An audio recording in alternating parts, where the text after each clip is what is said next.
Keith, we're here in central London. You're sleeping rough. Tell me about it. Been here on and off around London since I was 17.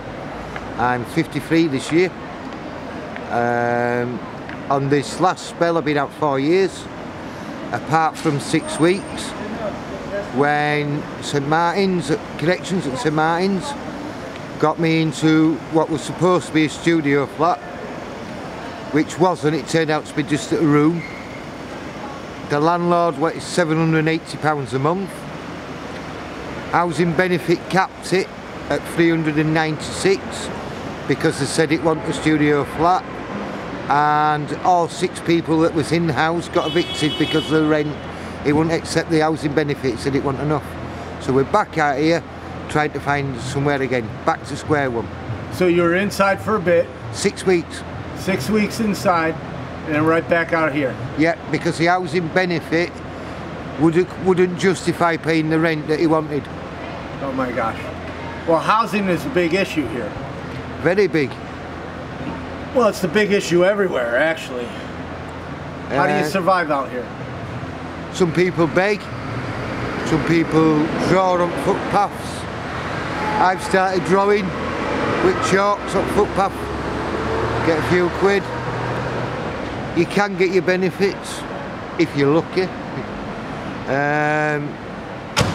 Such as St Martin's or Great Chapel Street Medical Centre will let you use it as a postal address, you know, so that you can claim your benefits. But then there's so much rigmarole involved when you're out here and getting your benefits. There's a lot of us that don't get them. So is there more or less rough sleepers out here? There's more now than ever. Yeah, because I mean, this is my first night after dark when everybody comes around, and you know, we just walked up from the Strand. Yeah. And there's people every store. I mean, it's you're bedding down here. There's this nice couple over here that I know, gave me some socks. There's people right here next to me. There's people in the store. I mean, every doorway is got rough sleepers sleeping in. Yeah, and that's a common practice now. Yeah, it wasn't like unbelievable. And unfortunately, over the last 18 months, 2 years, I would say the amount of people out here has doubled. Now, what's your future like? At the moment, I don't know. It's a case of surviving day to day and being in touch with people like St Martin's Day Centre, because they have people there that, you know, try and help you with housing. Right. And basically being in touch with other day centres and organisations, see who can help. Otherwise you have to walk to, there's another. Otherwise it's a case of living day to day. You know, you can never guarantee from one day to the next where you're going to be or what's going to happen. There's some great organisations here, but it's too much need and not enough support. I agree. I agree.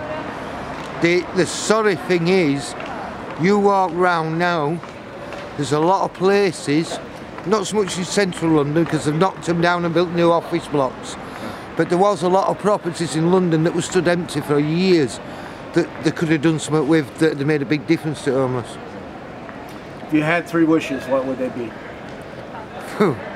First one would be to see as many people as possible off the street.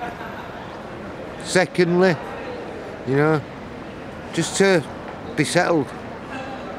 And thirdly, and this is going to sound daft because some aren't bothered, they'd just be happy to be indoors. But I'd actually like to be doing some kind of little job so that I actually felt like I got some worth. Because when you're out here surviving, when you're having to beg sometimes, or like I sit drawing on pavement, I have begged, I don't dispute that. It's degrading. It's degrading, but it's the only way you can survive sometimes. Well, thank you very much for talking to me. You're welcome. You're welcome.